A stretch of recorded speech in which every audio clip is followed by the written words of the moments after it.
decía el amigo embajador Isea, los que estamos en el gobierno ha sido para nosotros una responsabilidad más que un cargo.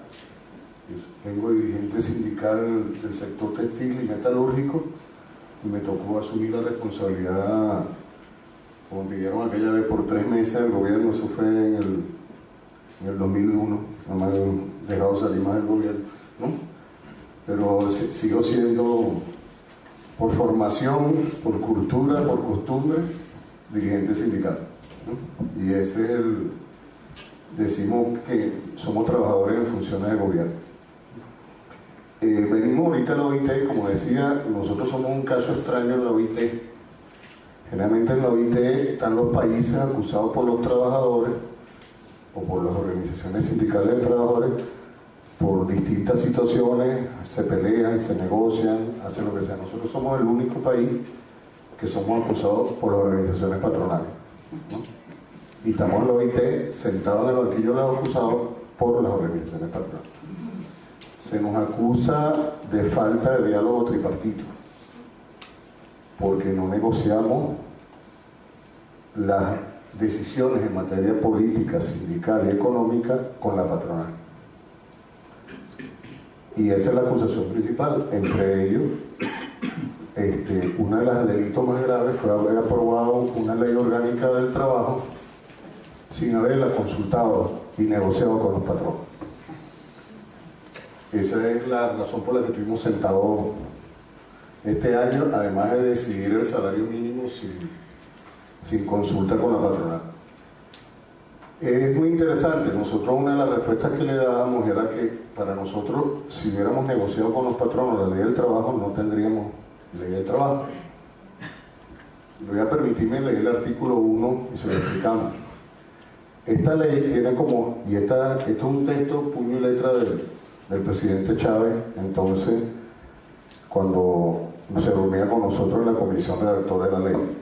Esta ley tiene como objeto proteger el trabajo como hecho social y garantizar los derechos de los trabajadores y de las trabajadoras, creadores de la riqueza socialmente producida, y sujetos protagónicos de los procesos de educación y trabajo para alcanzar los fines del Estado democrático y social de derecho y de justicia, de conformidad con la Constitución de la República Bolivariana de Venezuela y el pensamiento del padre de la patria, Simón Bolívar. Regula las situaciones y relaciones jurídicas derivadas del proceso de producción de bienes y servicios, protegiendo el interés supremo del trabajo como proceso liberador indispensable para materializar los derechos de la persona humana, de la familia y del conjunto de la sociedad, mediante la justa distribución de la riqueza para la satisfacción de las necesidades materiales, intelectuales y espirituales del pueblo. Ese es el objetivo de nuestra ley. No podíamos negociarla con los patrones, porque nada más este artículo jamás lo hubiéramos podido escribir. ¿Cómo hubiera aceptado la patronal decir que los trabajadores son los creadores de la riqueza? ¿Cómo hacemos una ley donde no aparezca el capital referenciado sino el trabajo? Por eso no la negociamos con los patronos. Y por eso cada año tenemos que ir a la OIT, en particular yo, los compañeros van del lado de los trabajadores a asumir la defensa, pero a mí me toca estar sentado en el banquillo de los acusados, precisamente por no negociar con los patronos. Esta ley para nosotros es el resultado de 12 años de experiencia en la aplicación de muchas cosas. La ley de repente para nosotros no tiene muchos avances, porque lo que hizo fue recoger todo lo que habíamos logrado durante muchos años y materializarlos en la ley. Tiene algunos avances en el sentido de que cosas que ya habíamos venido trabajando y todavía no se habían materializado, se materializaron a través de la ley. Pero la ley recoge una realidad histórica. Nosotros vivimos a partir de mediados de los 80, un proceso neoliberal que fue destruyendo totalmente las conquistas de los trabajadores. Fueron desapareciendo. La historia venezolana está marcada en el tema laboral por muchas conquistas que se derivaron de la lucha de los trabajadores petroleros. Nuestro país campesino, fue arrastrado al siglo XX con la aparición del petróleo, a principios del siglo. Y con la aparición del petróleo aparecieron también los gringos, ¿no? Los cuales hasta ahora no se habían salido, ¿no?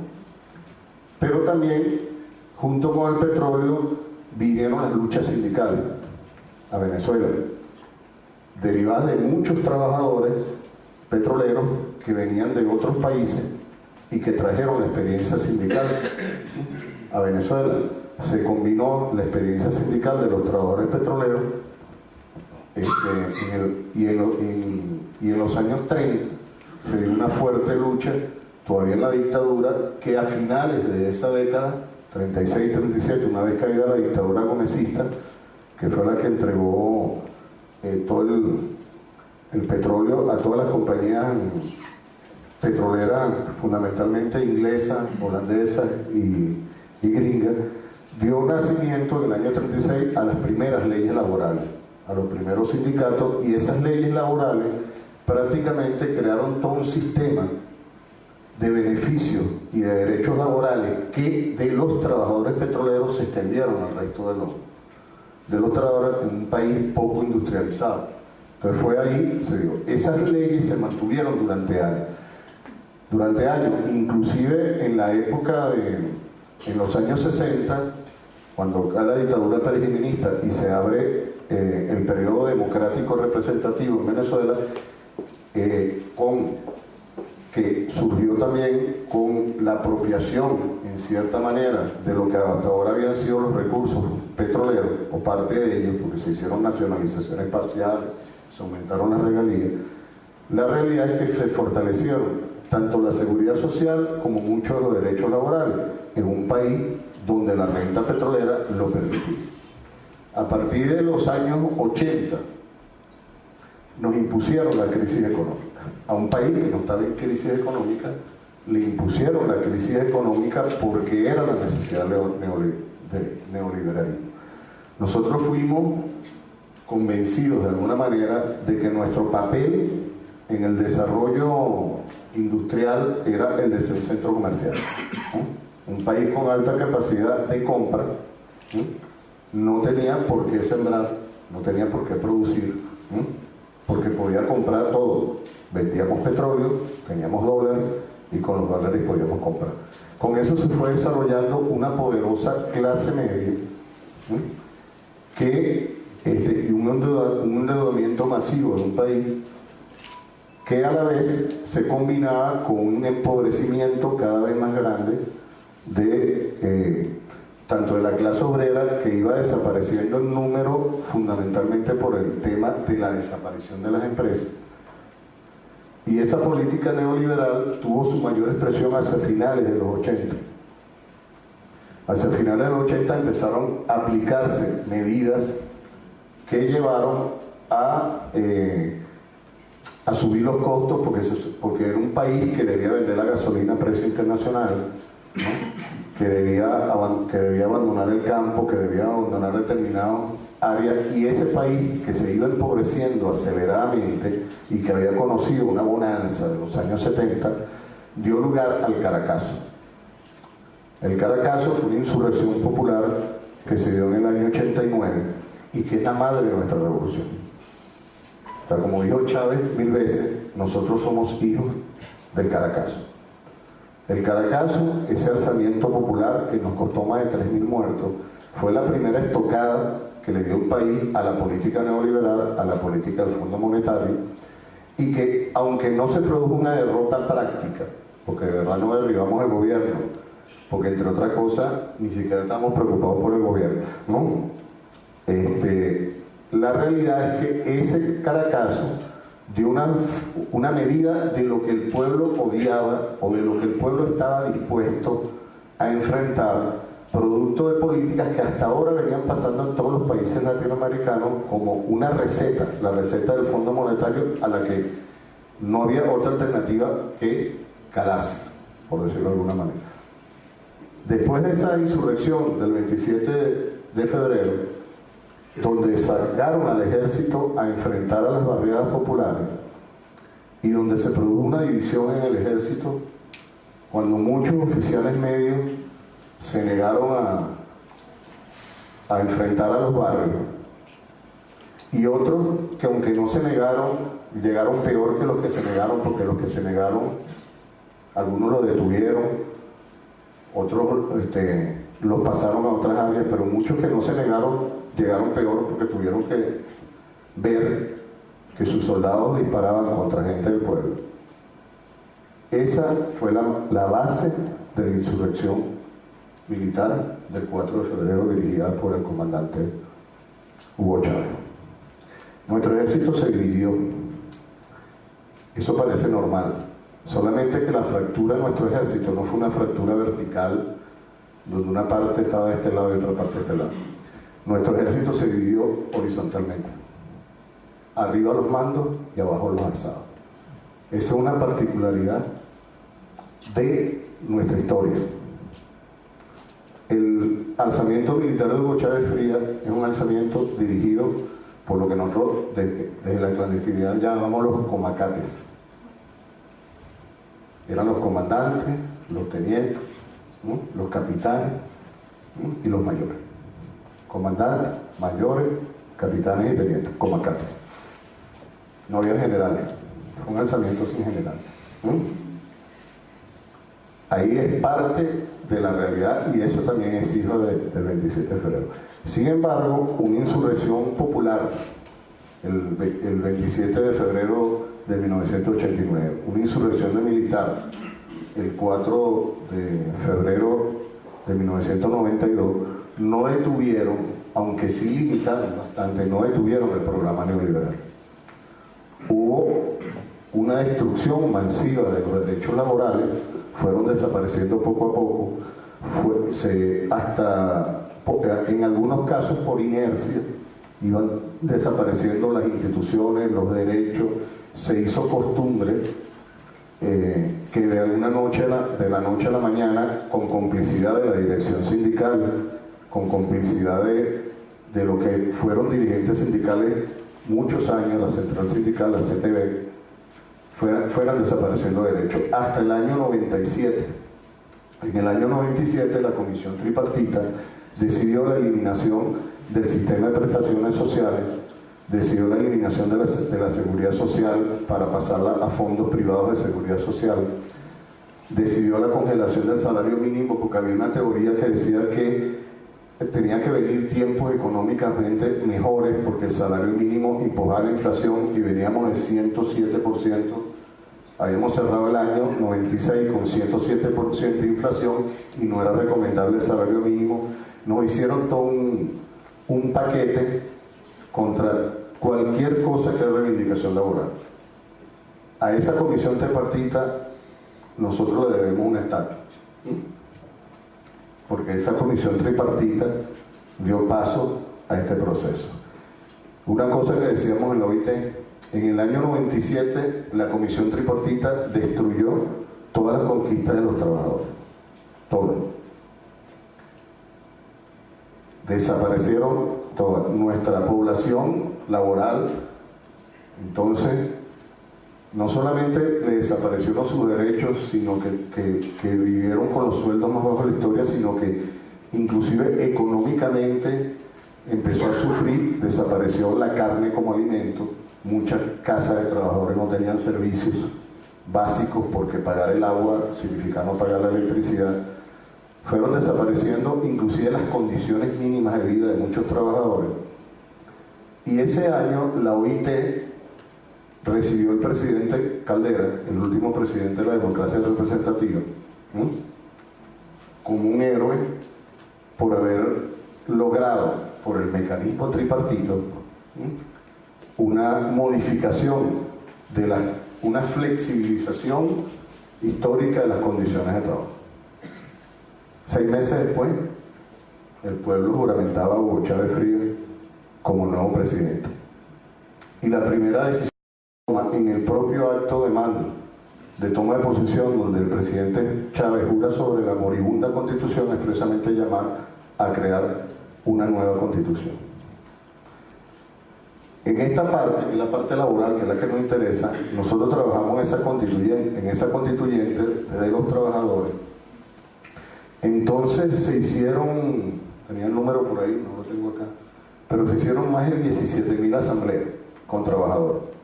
Teníamos un autobús que lo dirigía el actual presidente Maduro, que recorríamos todo el país recogiendo consultas, asambleas con trabajadores, revisando todo. Y por eso es que en esa constitución existen derechos laborales que algunas leyes ni siquiera la tienen. En nuestra constitución está establecida la obligación del Estado a revisar el salario mínimo cada año, a revisar y fijar el salario mínimo. El derecho a la sindicalización, el derecho a la negociación colectiva son normas constitucionales. El derecho de los trabajadores a elegir sus propios dirigentes y a que los sindicatos están obligados a hacer elecciones periódicamente está en nuestra Constitución. El derecho a una seguridad social universal, pública, solidaria y gratuita está en nuestra Constitución. Había mucha gente que nos acusaba, ustedes van, esa Constitución es inaplicable. Está demostrado que no hay forma de garantizar los derechos de esa Constitución. Pues sí, nosotros luchamos, lo pusimos en la Constitución y durante estos 12 años hemos logrado, y ahora lo establecimos en la ley, demostrar que sí es posible gobernar para los trabajadores y gobernar con los trabajadores. Solo falta la disposición.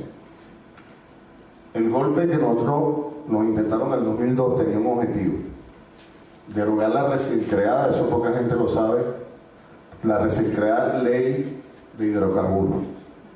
La ley de hidrocarburos no solamente decidía que la renta petrolera era el Estado, sino que el objetivo de la renta petrolera no era otro que garantizar la seguridad social y los derechos del pueblo.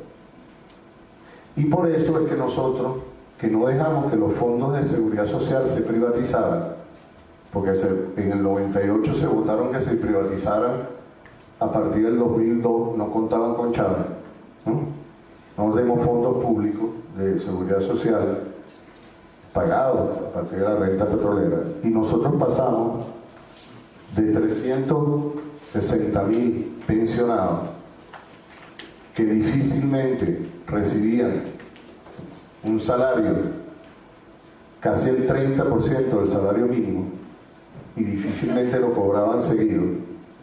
A veces lo cobraban un mes, pasaban 2 o 3 meses sin cobrarlo, ¿no?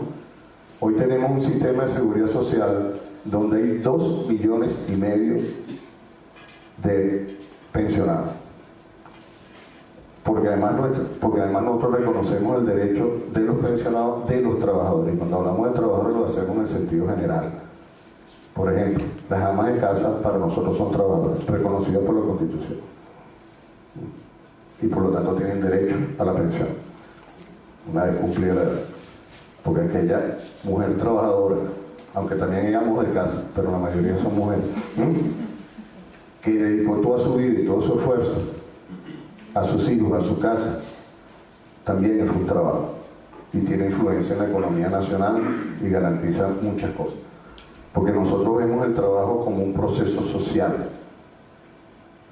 Hay un ejemplo que siempre nosotros usamos, que decimos, bueno, a veces un trabajador del metro que toca apenas unos botoncitos pareciera que no merece un salario tan alto por alguna cosa que no pareciera muy importante, pero gracias a ese trabajador del metro se transporta mucha gente a su trabajo, arranca la economía, gracias a la compañera que se paró a primera hora de la mañana y le hizo la comida a su compañero trabajador. El trabajador está en su trabajo con suficiente ganas de trabajar. Es decir, para nosotros el proceso de trabajo no son exclusivamente una relación entre el trabajador y un patrón, sino es un proceso social, y a ese proceso social le damos respuesta. Entonces decía que nosotros tenemos actualmente más de 2,5 millones de pensionados. La pensión es un salario mínimo y se cobra mensualmente y regularmente. El salario mínimo es revisado anualmente, y a estas alturas, en los últimos 15 años, hemos revisado 26 veces el salario mínimo, y en medio de las guerras económicas, en los peores momentos, en el golpe de Estado, cuando en la rebaja de los precios petroleros del mercado, ese satélite que nos crearon en el año 2006, cuando la burbuja económica de los Estados Unidos que afectó los precios de algunos de los productos como el trigo que nosotros nos hemos obligado a importar, en ninguno de los momentos, así fue decisión del presidente Chávez, se han afectado los derechos laborales. Nos apretamos el cinturón lo que pudimos sin apretar el cinturón a los trabajadores. Y por eso nosotros, esta ley que para nosotros fue el esfuerzo de 12 años de discusión, de 12 años de trabajo, y en la última etapa, después de que se había discutido en la Asamblea Nacional, a partir de la creación de la nueva Central Bolivariana de Trabajo en noviembre del 2011, ¿no? A petición de los compañeros, donde se le pidió al presidente Chávez que le diera un impulso para terminar la ley lo más rápido posible, se creó una comisión presidencial conformada por trabajadores y algunos ministros y otros viceministros, que recogimos todo lo que había sido 12 años de discusiones, de asambleas, para concentrarnos en esta ley. Una ley que, como ya dije, recoge el proceso social de trabajo, tiene beneficio, reconoce el derecho de la mujer, elevó a 6 meses el reposo prenatal y postnatal, garantiza la seguridad social, garantiza el derecho al descanso de los trabajadores, garantizando el descanso dentro de la jornada para la alimentación y comida, garantizando el descanso interjornada al prohibir jornadas superiores a las 11 horas, al garantizar un descanso semanal de 2 días continuos y al garantizar un proceso de vacaciones de al menos 3 semanas anuales. Todos esos derechos que se fueron acumulando en la ley tienen para nosotros importancia fundamental, porque es lo que hemos venido construyendo. Hay una estabilidad laboral, ningún trabajador en Venezuela puede ser despedido sin un juicio previo ante la Inspectoría del Trabajo, donde el patrón debe demostrar que efectivamente existe una falta que justifica el despido. Pero sobre todo, esta ley, y es una de las cosas que más le duele a ella, establece como criterio que en la aplicación de la ley, en la aplicación de los derechos laborales, en las relaciones de trabajo, voy a leer exactamente, en las relaciones de trabajo prevalece la realidad sobre la forma o apariencia. Así que en la interpretación y aplicación en materia de trabajo y seguridad social. Es decir, son nulos la decisión que deba tomar una autoridad del trabajo o un tribunal del trabajo se tiene que basar en la realidad, independientemente de que documentos o formulismos legales demuestren lo contrario. Con eso nosotros hemos acabado con la tercerización, hemos dado un enfrentamiento, estamos en un enfrentamiento con la tercerización y hemos levantado cualquier fórmula que vinieron utilizando los patronos del neoliberalismo para simular las relaciones laborales. Esa es la ley del trabajo que nosotros tenemos, es la ley del trabajo que nosotros estamos construyendo, y lo que hemos demostrado es que esa ley del trabajo hizo posible. Venimos de una situación donde fueron destruidos, se nos convenció que era mejor acabar con la seguridad social, que había que aumentar los años de los trabajadores, que había que rebajar la cantidad de afiliados, que el paro era bueno en ese momento porque íbamos a hacer tiempos mejores, y esa destrucción de derechos laborales nosotros la detuvimos. Esa guerra que era del capital contra el trabajo, la detuvimos porque decidimos darle el derecho al trabajo y no al capital. Y en esa guerra que hemos seguido teniendo, siempre vamos a estar del lado del trabajo, no del lado del capital. Y nos colocarán 100, 400 veces, como yo le dije en la OIT, cambien la constitución de la OIT y pónganos fijos en el banquillo los acusados, porque nosotros no vamos a cambiar con negociaciones con los patronos un criterio que tuvo la Revolución Bolivariana: el derecho del trabajo por sobre el derecho al capital. Eso es todo.